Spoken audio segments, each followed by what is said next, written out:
Selamat pagi saudara-saudara yang dikasihi oleh Tuhan. Pada pagi hari ini saya akan membagikan renungan untuk kita semua, yang tentunya adalah renungan singkat saudara-saudara. Untuk memulai akan renungan pada pagi hari ini, mari kita meminta pimpinan Tuhan di dalam doa. Kita berdoa. Bapa Surgawi, terima kasih ya Tuhan atas setiap perkenanan Tuhan di dalam kehidupan kami, sehingga pada pagi hari ini Tuhan kami boleh bangun dari tidur kami masing-masing ya Tuhan. Ya Tuhan, kami tidak bisa membayangkan akan apa yang terjadi jika seandainya Tuhan, bahwa jika Tuhan tidak menolong kami, bahwa sesungguhnya kami tidur dan kami tidak akan bangun lagi. Untuk itu ya Tuhan, terima kasih Engkau boleh mengizinkan kami untuk melihat akan setiap karya Tuhan pada pagi hari ini. Untuk itu ya Tuhan, kami mau melandasi akan kebenaran firman-Mu dalam menjalani kehidupan yang Tuhan anugerahkan bagi setiap kami pada hari ini. Terima kasih ya Tuhan, pimpin kami semua ya Tuhan, sehingga kami Tuhan boleh sungguh-sungguh untuk mendengarkan kebenaran firman-Mu. Inilah doa kami Tuhan, hanya di dalam nama Tuhan kami Yesus Kristus kami berdoa. Amin. Ya, selamat pagi saudara-saudara, saya sapa lagi untuk kita semua. Salam. Ya, kita bersyukur pada kesempatan pagi hari ini kita boleh bersama-sama untuk merenungkan firman Tuhan walaupun di dalam lewat media virtual. Untuk itu saudara-saudara, firman Tuhan yang akan saya bagikan untuk kita semua pada kesempatan pagi hari ini terambil di dalam Mazmur 32 ayat yang pertama sampai ayat yang kelima. Kita akan membaca 5 ayat saja. Mazmur 32 ayat yang pertama sampai ayat yang kelima. Firman Tuhan berbunyi demikian. Dari Daud, nyanyian pengajaran. Berbahagialah orang yang diampuni pelanggaran-pelanggarannya, yang dosanya ditutupi. Berbahagialah manusia yang kesalahannya tidak diperhitungkan Tuhan, dan yang tidak berjiwa penipu. Selama aku berdiam diri, tulang-tulangku menjadi lesu karena aku mengeluh sepanjang hari. Sebab siang malam tanganmu menekan aku dengan berat. Sumsumku menjadi kering seperti oleh teriknya musim panas. Dosaku kuberitahukan kepadamu, dan kesalahanku tidaklah ku sembunyikan. Aku berkata, aku akan mengaku kepada Tuhan pelanggaran-pelanggaranku, dan Engkau mengampuni segala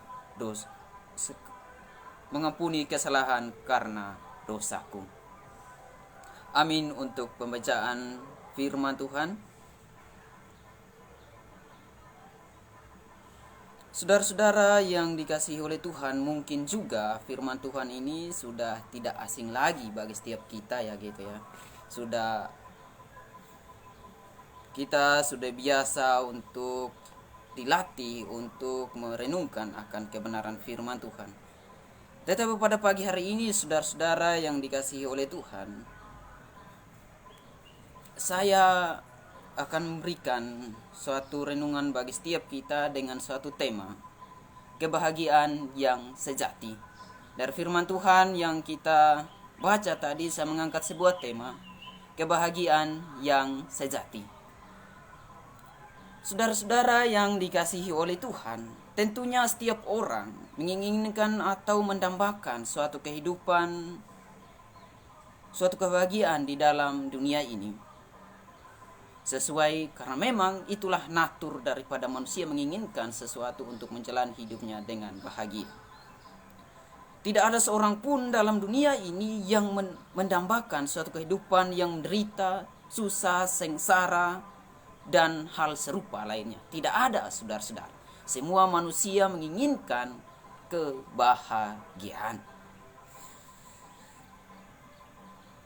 Itulah sebabnya saudara-saudara yang dikasihi oleh Tuhan, kalau kita perhatikan, manusia itu akan berlomba-lomba untuk mencapai kebahagiaan itu. Manusia akan melakukan hal apapun untuk mencapai kebahagiaan itu. Pencarian kebahagiaan ini tentunya saudara-saudara yang dikasihi oleh Tuhan, yang berdasarkan pada pengertiannya sendiri. Pendefinisiannya tentang arti kebahagiaan akan menentukan dia bagaimana dia mencari akan kebahagiaan itu. Seperti contoh saudara-saudara yang dikasihi oleh Tuhan. Kalau kebahagiaan menurut manusia itu adalah memiliki uang yang banyak, maka dia akan berusaha dengan kerja keras dan berjuang untuk memiliki uang yang banyak. Karena kebahagiaannya adalah terletak pada uang yang banyak. Ataupun saudara-saudara yang dikasihi oleh Tuhan, kalau seseorang lain mendefinisikan tentang arti kebahagiaan sebagai kalau laki-laki memiliki suami yang cantik, kalau para laki-laki menginginkan wanita yang cantik, maka saudara-saudara yang dikasihi oleh Tuhan, seorang cewek akan mencari suaminya yang ganteng, walaupun laki-laki itu sangat malas saudara-saudara untuk bekerja, tetapi dia tetap bersamanya. Ataupun sebaliknya saudara-saudara, kalau laki-laki itu mencari perempuan yang cantik, tetapi walaupun cewek itu adalah wanita yang bangunnya kesiangan saudara-saudara, bangunnya jam 10 atau bahkan jam 12 siang saudara-saudara, maka dia akan tetap bersama dia karena memang kebahagiaannya terletak pada paras saudara-saudara. Maka kita jangan heran untuk kok dia suka si cewek seperti ini atau cowok seperti ini, karena memang kebahagiaan menurut dia terletak pada hal yang demikian. Ataupun saudara-saudara yang dikasihi oleh Tuhan, seorang lain mendefinisikan bahwa kebahagiaan itu memiliki fasilitas yang bagus. Maka saudara-saudara yang dikasihi oleh Tuhan, seorang yang memiliki pendefinisian tentang kebahagiaan seperti memiliki fasilitas yang bagus, maka dia akan berusaha dengan cara apapun untuk mencapai fasilitas yang bagus seperti rumah yang bagus, memiliki mobil dan segala macam. Walaupun itu saudara-saudara yang dikasihi oleh Tuhan dengan cara yang salah, dengan cara mencuri, bahkan korupsi, koruptor, dan lain sebagainya. Karena memang pendefinisiannya tentang kehidupan yang kebahagiaan adalah terletak pada hal tersebut. Saudara-saudara yang dikasihi oleh Tuhan, tetapi pertanyaannya adalah, ketika seseorang itu telah memiliki semuanya itu, yang menurut dia adalah kebahagiaan dengan memiliki wanita cantik atau memiliki fasilitas yang bagus atau dan segala macam, tetapi mengapa saudara-saudara yang dikasihi oleh Tuhan, kebahagiaan itu tidak kunjung-kunjung juga datang di dalam kehidupan mereka? Kenapa kebahagiaan itu tidak juga melingkupi setiap kehidupan mereka? Saya sangat tahu saudara-saudara yang dikasihi oleh Tuhan, banyak orang kaya saudara-saudara yang dikasihi oleh Tuhan, yang walaupun dia memiliki segalanya saudara-saudara, dan juga dia makan yang enak, rumah yang bagus, fasilitas yang bagus, tetapi saudara-saudara yang dikasihi oleh Tuhan, dia tidak memiliki kebahagiaan. Kenapa ini semua terjadi saudara-saudara? Mengapa di tengah-tengah semuanya sudah dimiliki saudara-saudara, kenapa tidak dapat membahagiakan kehidupannya? Mengapa ketika semuanya itu dimilikinya, kenapa dia tidak memperoleh kebahagiaan itu? Berarti saudara-saudara yang dikasihi oleh Tuhan, apa sesungguhnya kebahagiaan itu? Apa sesungguhnya kebahagiaan itu kalau bukan itu semua yang sesungguhnya mendasari akan kebahagiaan daripada manusia? Saudara-saudara yang dikasihi oleh Tuhan, dalam firman Tuhan yang telah kita baca tadi, di sini menjelaskan kepada kita bahwa kebahagiaan yang sesungguhnya adalah ketika manusia itu diampuni dosa-dosanya. Kebahagiaan yang sesungguhnya oleh dalam firman Tuhan yang telah kita baca adalah ketika manusia itu diampuni dosa-dosanya. Saudara-saudara yang dikasihi oleh Tuhan, mengapa Mengapa pengampunan dosa menjadi standar kebahagiaan manusia? Ini yang perlu kita pikirkan bersama. Mengapa pengampunan dosa itu menjadi standar kebahagiaan daripada manusia? Saudara-saudara yang dikasihi oleh Tuhan, untuk mengerti mengapa pengampunan dosa menjadi standar kebahagiaan manusia ialah, maka kita harus mengerti lebih dulu tentang pengertian dosa. Tanpa pengertian kita tentang dosa yang jelas, akan membuat kita tidak memahami mengapa pengampunan dosa menjadi standar kebahagiaan manusia. Saudara-saudara yang dikasihi oleh Tuhan, apa itu dosa? Dosa itu, saudara-saudara yang dikasihi oleh Tuhan, adalah suatu kuasa yang memperbudak seluruh umat manusia, dan ia telah mencemari seluruh kehidupan kita. Saudara-saudara yang dikasihi oleh Tuhan, dosa merupakan sebagaikan sebuah kanker yang telah merambat di seluruh tubuh dari manusia, dan hal itu tidak dapat lagi diatasi. Itulah pengertian dosa, saudara-saudara yang dikasihi oleh Tuhan. Saudara-saudaraku yang dikasihi oleh Tuhan, Alkitab menyatakan bahwa dosa adalah status umat manusia yang diakibatkan oleh kejatuhan Adam dalam dosa. Dosa adalah suatu akibat kejatuhan daripada Adam di dalam sejarah kehidupan manusia. Saudara-saudara yang dikasihi oleh Tuhan, tentunya status yang saya maksudkan di sini bukanlah seperti kalau kita lihat di dalam seseorang itu ketika menuangkan akan tulisannya di dalam media sosial, di dalam akunnya. Bukan status seperti itu, saudara-saudara, ataupun status kawin atau belum kawin. Tetapi status yang dimaksudkan dalam bagian ini, saudara-saudara yang dikasihi oleh Tuhan,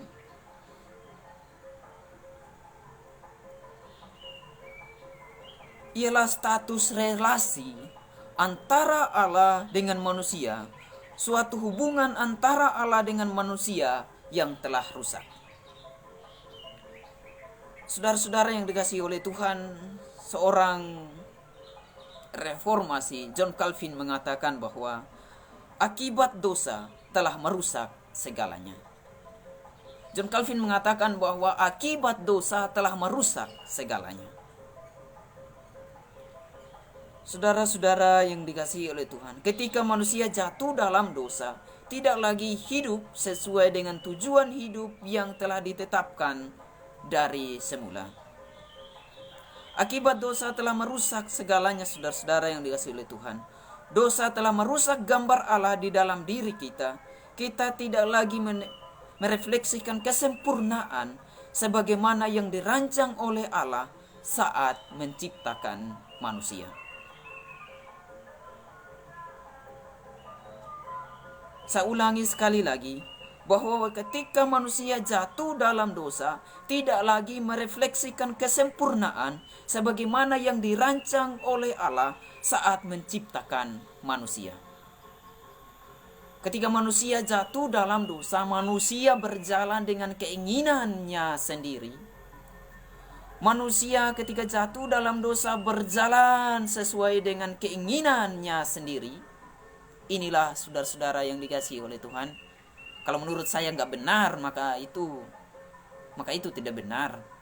Kalau menurut saya benar, baru itu benar. Inilah pandangan orang-orang berdosa, saudara-saudara yang dikasihi oleh Tuhan. Dengan demikian, saudara-saudara yang dikasihi oleh Tuhan, alasan mengapa pengampunan dosa menjadi standar kebahagiaan ialah karena manusia itu telah dipulihkan kembali hubungannya dengan Allah yang telah rusak. Gambar Allah dikembalikan dan manusia yang diampuni dosanya akan hidup untuk kemuliaan Allah. Inilah kebahagiaan yang sesungguhnya, saudara-saudara yang dikasihi oleh Tuhan, di mana manusia tidak hidup lagi untuk dirinya sendiri, tetapi hidup bagi kemuliaan Allah, sebagaimana tujuan Allah menciptakan manusia itu sendiri. Saudara-saudara yang dikasihi oleh Tuhan, Mazmur 32 yang telah kita baca di sana ialah Mazmur Daud. Daud menuliskan Mazmur ini, saudara-saudara yang dikasihi oleh Tuhan, setelah dia ditegur oleh Allah. Mazmur ini ditulis oleh Daud setelah ditegur oleh Allah melalui Nabi Nathan ketika Daud mengambil Batseba, istri daripada Uria, menjadi istrinya.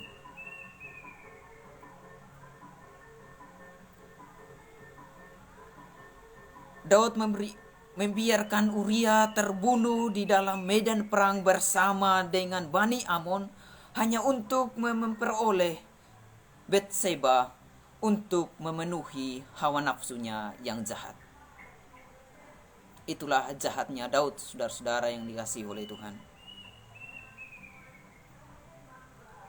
Ketika Allah menegur Daud melalui Nabi Nathan, akhirnya Daud menjadi sadar dengan berkata, "Aku telah berdosa kepada Tuhan." Kita dapat melihat, saudara-saudara yang dikasihi oleh Tuhan, peristiwa ini di dalam 2 Samuel ayat 2, ayat 1 dan selanjutnya. Saudara-saudara yang dikasihi oleh Tuhan, akhirnya ketika Daud sadar dan mengaku dosanya di hadapan Tuhan, dan Tuhan mengampuni Daud dengan berkata melalui Nabi Nathan, "Tuhan telah menjauhkan dosamu itu, engkau tidak akan mati." Inilah pengampunan Tuhan yang diberikan oleh Daud ketika Daud sadar bahwa dia telah berdosa kepada Allah.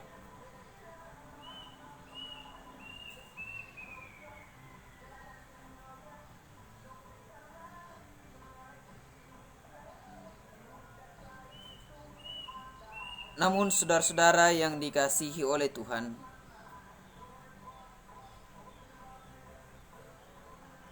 Allah terus memelihara kehidupan Daud, akan tetapi anak pertama Daud dari Batseba mati oleh karena dosa Daud.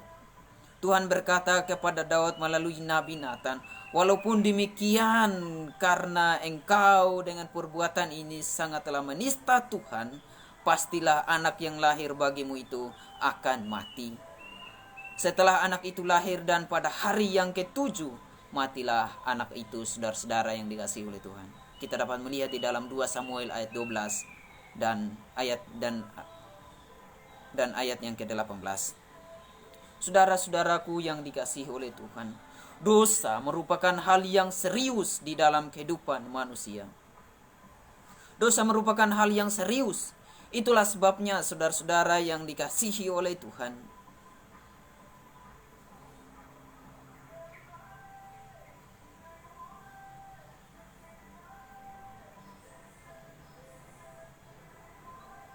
Allah oleh anugerahnya rela menjadi manusia hanya untuk menyelesaikan masalah dosa, saudara-saudara yang dikasihi oleh. Dia rela mati di atas kayu salib hanya untuk menebus dosa-dosa daripada manusia itu sendiri. Saudara-saudara yang dikasihi oleh Tuhan, kalau dosa bukan hal yang serius, tidak mungkin Allah yang kudus, Allah yang suci, dengan rela menjadi manusia bahkan mati di atas kayu salib. Tidak mungkin, saudara-saudara yang dikasihi oleh Tuhan. Kalau dosa merupakan bukan hal yang serius, tidak mungkin Allah yang kudus turun ke dalam dunia, menjadi seorang hamba, menderita bahkan dibunuh dan mati di atas kayu salib. Tidak mungkin, saudara-saudara. Tetapi karena dosa merupakan hal yang serius, maka dia turun ke dalam dunia untuk menyelesaikan masalah dosa, saudara-saudara. Akan tetapi, saudara-saudara yang dikasihi oleh Tuhan, banyak orang menyepelekan masalah dosa. Banyak orang menyepelekan keseriusan tentang dosa, saudara-saudara yang dikasihi oleh Tuhan. Banyak orang hanya sibuk memperhatikan buah-buah daripada dosa itu, seperti tindakan-tindakan melanggar hukum-hukum atau hal-hal penyebab perasaan bersalah dengan hati manusia. Seperti seorang pengendarai sepeda pengendarai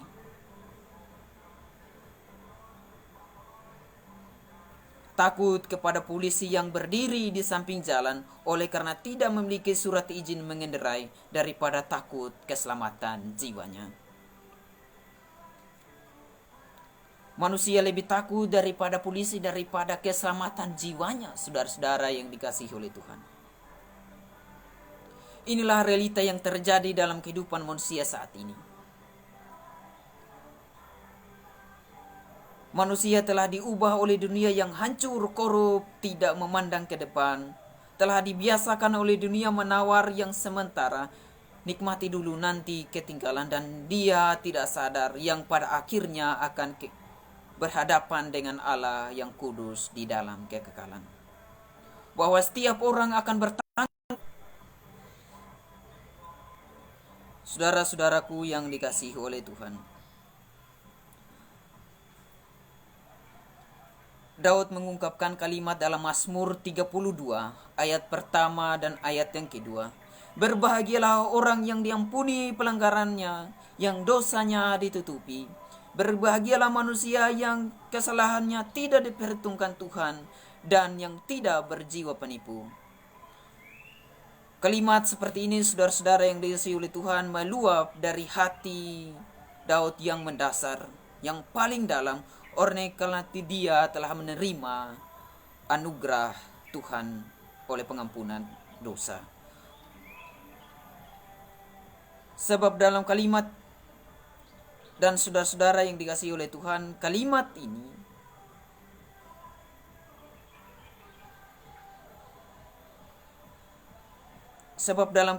bukanlah kalimat aktif, saudara-saudara yang dikasihi oleh Tuhan. Artinya bahwa Daud tidak melakukan sesuatu baru diampuni oleh Allah, melainkan ketika Daud sadar dan mengaku dosanya, Tuhan langsung berkata kepada Daud melalui Nabi Nathan, "Engkau tidak akan mati." Dengan demikian, tindakan pengampunan ialah dari Allah yang secara aktif memperkenankan Daud. Inilah juga saudara-saudara yang dikasihi oleh Tuhan yang dikutip oleh Rasul Paulus di dalam menjelaskan tentang pembenaran saudara-saudara di dalam Roma pasal yang keempat. Bahwa orang percaya dibenarkan bukan karena perbuatannya, melainkan percaya kepada Allah dan mengaku dosanya di hadapan Allah, serta kesadaran tentang dirinya sebagai manusia berdosa. Inilah saudara-saudara yang disimpulkan di dalam satu kata yang disebut dengan iman. Itulah yang membenarkan kita, saudara-saudara yang dikasihi oleh Tuhan. Saudara-saudara yang dikasihi oleh Tuhan, kalau kita perhatikan secara Alkitab secara konsisten mengungkapkan bahwa hanya orang berdosa yang akan menerima Injil. Alkitab secara konsisten mengatakan bahwa hanya orang yang merasa dirinya berdosa, yang merasa dirinya membutuhkan seorang juru selamat, yang menerima Injil itu sendiri. Saudara-saudara yang dikasihi oleh Tuhan, manusia yang tidak sadar bahwa dirinya manusia berdosa akan sulit untuk menerima Injil. Maka tidak perlu heran saudara-saudara yang dikasihi oleh Tuhan, dalam kitab Injil Tuhan Yesus berkata bahwa dia hanya datang untuk mencari yang hilang. Orang yang memerlukan tabib atau kebutuhan akan juru selamat, dan orang yang merasa dirinya tidak layak di hadapan Allah. Seperti seorang perempuan yang disebut perempuan berdosa di dalam Lukas 7 ayat 36 sampai 50, saudara-saudara. Saudara-saudara yang dikasihi oleh Tuhan, dalam bagian ini dikisahkan bahwa yang merasa layak, seorang perempuan berdosa yang hanya merasa layak memberikan air mata penyesalan kepada Tuhan Yesus untuk membasuh kakinya. Dan bukan air jernih, saudara-saudara yang dikasihi oleh Tuhan, tetapi perempuan yang merasa dirinya berdosa ini, dia membasuh kaki Tuhan Yesus dengan air matanya, saudara-saudara yang dikasihi oleh Tuhan. Karena itulah dia yang Karena dia hanya air mata penyesalanlah yang membuat dia, karena kesadarannya akan bahwa dia adalah orang berdosa, yang hanya merasa dirinya layak untuk meminyaki kaki Tuhan Yesus dan bukan kepalanya, dan yang hanya merasa dirinya mencium kaki Tuhan Yesus dan bukan tangannya. Saudaraku yang dikasihi oleh Tuhan, setiap saya baca bagian firman Tuhan ini dalam Lukas 7 ayat 36 sampai 50, secara tidak sadar air mata berlinang, saudara-saudara yang dikasihi oleh Tuhan. Air mata berlinang, saudara-saudara yang dikasihi oleh Tuhan. Di mana kesadaran seorang perempuan yang merasa dirinya sangat berdosa di hadapan Tuhan, yang merasa dirinya tidak layak untuk berhadapan dengan Tuhan. Saudara-saudaraku yang dikasihi oleh Tuhan,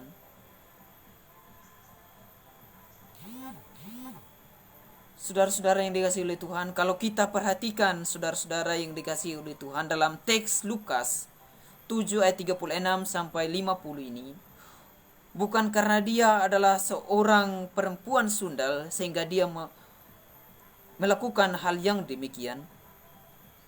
Bukan, saudara-saudara yang disun. Bukan karena dia adalah perempuan sundal maka dia itu hanya layak untuk menangis dan berterus terang kepada Tuhan. Bukan, saudara-saudara yang dikasihi oleh Tuhan. Tetapi ada hal yang paling mendasar yang membuatnya di sana sehingga dia menangis dan dia datang kepada Tuhan dan dia mencium kakinya, saudara-saudara. Apa itu, saudara-saudara yang dikasihi oleh Tuhan? Bukan karena dia adalah perempuan sundal maka dia melakukan hal seperti itu. Bukan, saudara-saudara. Melainkan karena dia adalah orang berdosa maka dia melakukan itu, saudara-saudara yang dikasihi oleh Tuhan. Karena dia merasa dirinya berdosa, saudara-saudara, maka dia datang, hanya itu yang layak untuk dipersembahkan kepada Tuhan. Kalau dia hanya merasa dirinya bahwa dia ada perempuan sundal, saudara-saudara yang dikasihi oleh Tuhan, tidak mungkin dia datang di dalam tengah keramaian yang sedemikian. Seperti yang kita perhatikan di dalam Yohanes, saudara-saudara, ketika Tuhan Yesus berjumpa dengan seorang yang mengambil air pada siang hari, saudara-saudara. Dia tidak akan datang dalam keramaian, tetapi dia akan datang dalam kesendirian karena dia takut di sana. Tetapi apa yang membuat dia datang kepada Tuhan Yesus? Karena memang dia sadar bahwa dia adalah orang yang berdosa. Itulah yang membuat dia untuk datang kepada Tuhan. Saudara-saudara yang dikasihi oleh Tuhan, sesungguhnya dalam bagian ini memberikan kita pengertian tentang konsep dosa yang sesungguhnya. Apa yang membuat kita berdosa, saudara-saudara yang dikasihi oleh Tuhan? Apakah karena kita itu melakukan suatu pelanggaran maka di sana kita disebutkan berdosa? Apakah ketika kita sudah melakukan suatu kesalahan baru di sana dikatakan kita berdosa? Yang tentunya ini berbeda yang dosa yang kita bagi Adam, saudara-saudara.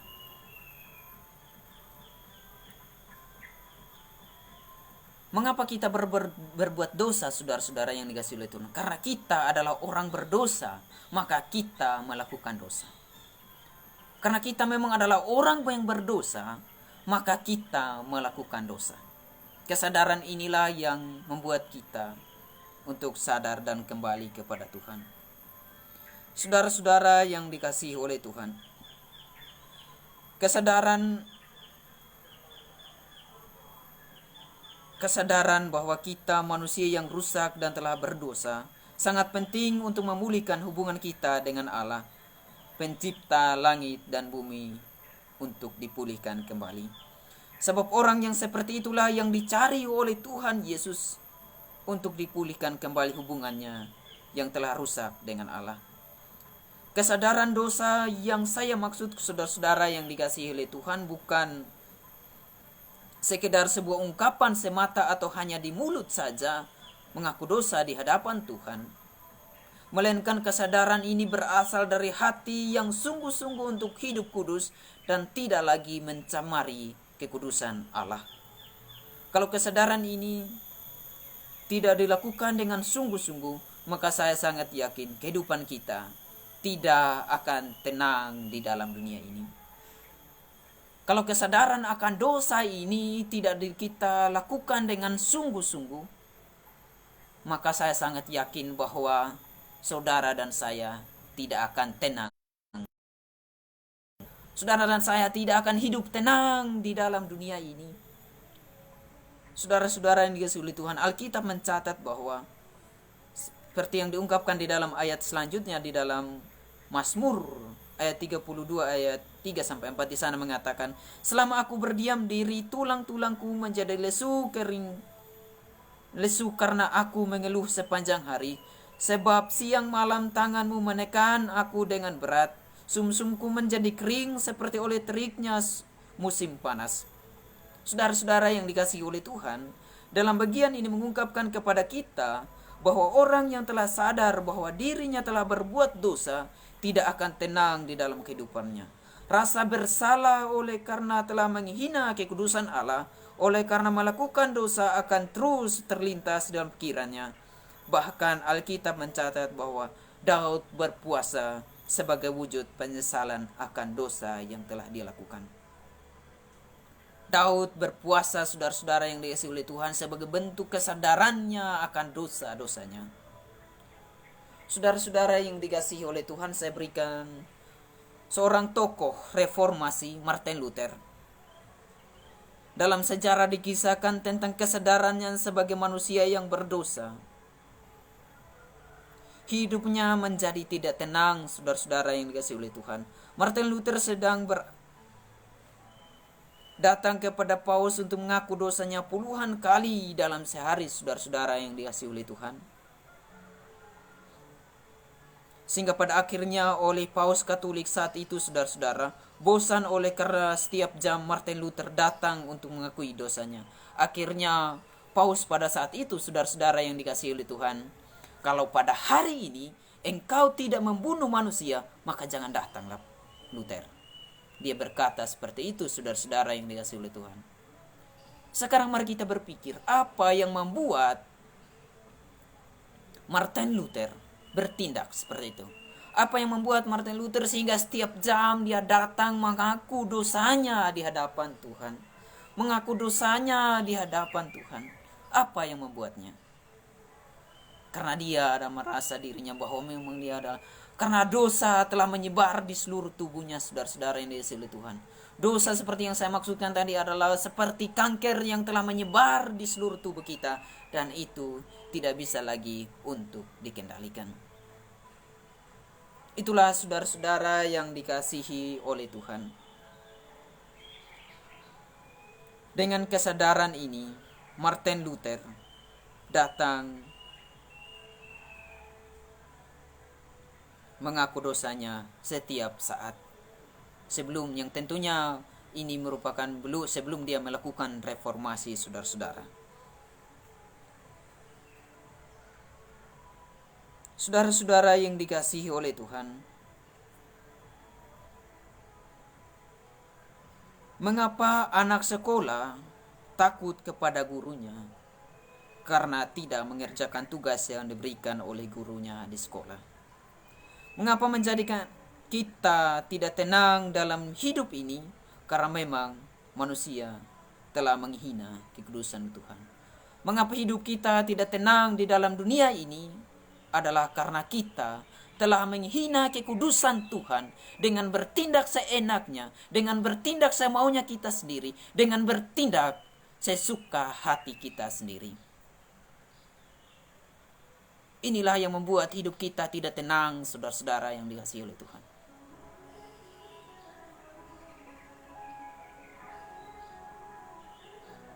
Saudara-saudaraku yang dikasihi oleh Tuhan, sadarkah kita bahwa dosa telah mengikat seluruh kehidupan kita?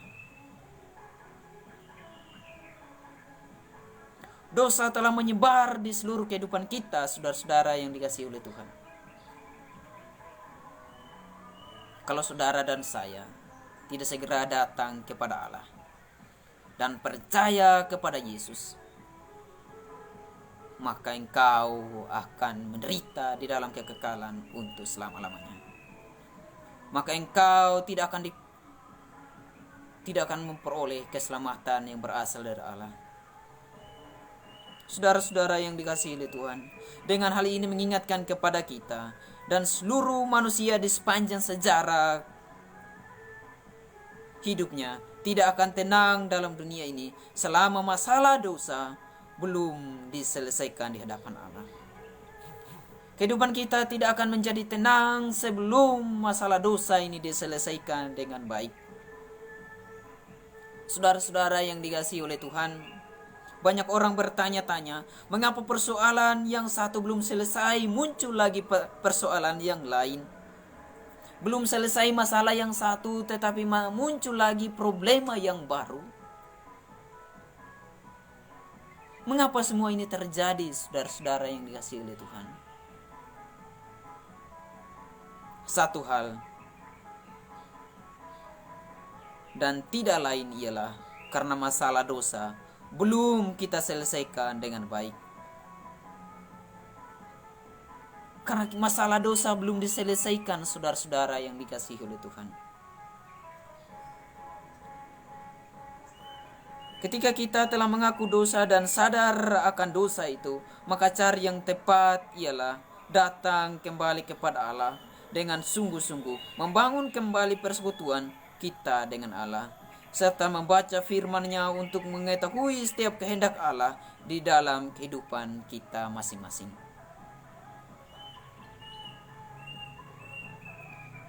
Ketika kita sadar bahwa kita adalah manusia yang berdosa,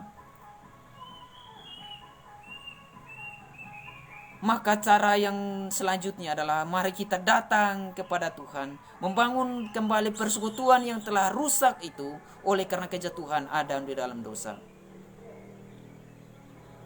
Membangun kembali hubungan yang intim dengan Tuhan. Itulah saudara-saudara yang dikasihi oleh Tuhan.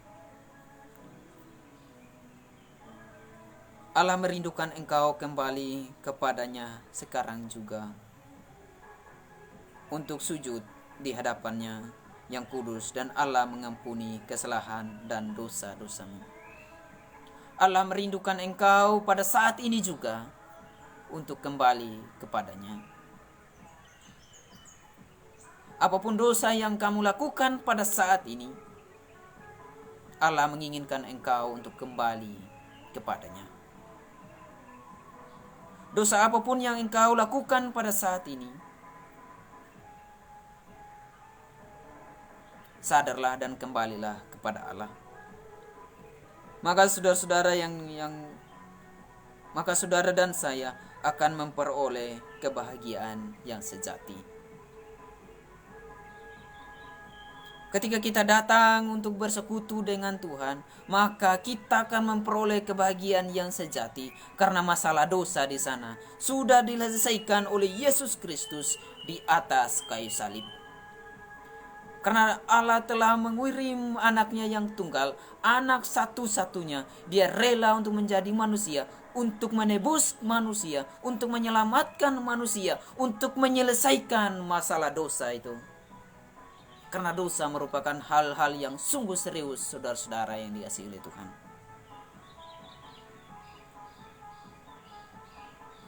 Oleh sebab itu, saudara-saudara yang dikasihi oleh Tuhan, Yesus Kristus telah menyelesaikan masalah dosa di atas kayu salib, sebab dia mati untuk dosa saudara dan saya. Oleh sebab itu, percayalah kepada Yesus Kristus dengan sungguh-sungguh. Datanglah kepada Yesus Kristus dengan sungguh-sungguh, maka saudara dan saya akan memperoleh kebahagiaan yang sejati. Datanglah kepada Allah, maka engkau akan memperoleh kebahagiaan yang sejati. Sadarlah akan dosa-dosamu di dalam dunia ini dan kembali membangun persekutuan dengan Allah. Inilah kebahagiaan yang sesungguhnya ketika kita datang kepada Tuhan, memulihkan kembali hubungan kita dengan Allah yang telah rusak. Amin. Untuk kebenaran firman Tuhan, kita berdoa. Bapa Surgawi, terima kasih ya Tuhan. atas setiap perkenanan Tuhan pada pagi hari ini kami boleh mendengarkan firman-Mu. Biarlah Tuhan lewat kebenaran firman Tuhan pada pagi hari ini mengingatkan kami kembali bahwa kami adalah manusia yang berdosa. Kami adalah manusia yang tidak layak di hadapan Tuhan. Kami adalah manusia yang rusak di hadapan Tuhan. Biarlah kesadaran ini Tuhan membuat kami untuk membangun kembali persekutuan dengan Engkau. Membangun kembali hubungan yang telah rusak ini. Sehingga kami Tuhan dapat dipulihkan kembali. Ya Tuhan, kami mohon belas kasihan-Mu ya Tuhan pada saat ini. Kiranya Engkau Tuhan melihat setiap hati yang sadar akan dosa-dosanya. Kiranya Engkau Tuhan mengaruniakan iman kepada mereka sehingga mereka Tuhan boleh percaya kepada Engkau. Kiranya Engkau Tuhan yang boleh menyadarkan mereka akan dosa-dosa mereka. Kiranya Engkau Tuhan yang mengingatkan akan setiap dosa-dosa kami ya Tuhan. Sehingga kami Tuhan tetap datang untuk membangun kembali relasi yang telah rusak itu. Sehingga ya Tuhan, kami boleh memperoleh kebahagiaan yang sejati. Kebahagiaan yang sesungguhnya. Sukacita bersama-sama dengan Engkau ya Tuhan. Terima kasih ya Tuhan, dan kami berdoa juga untuk setiap jemaat Tuhan yang boleh mendengarkan firman-Mu. Baik orang yang telah percaya Tuhan, kiranya Engkau yang meneguhkan hati mereka. Yang belum percaya Tuhan, kiranya Engkau mengaruniakan iman kepada mereka sehingga mereka boleh percaya kepada Engkau ya Tuhan. Terima kasih ya Tuhan. Engkau tolonglah setiap kehidupan kami pada saat ini. Pimpin setiap kehidupan kami di dalam dunia ini. Pimpin kami semua ya Tuhan. Terima kasih Tuhan. Hanya di dalam nama Tuhan kami Yesus Kristus kami berdoa. Amin.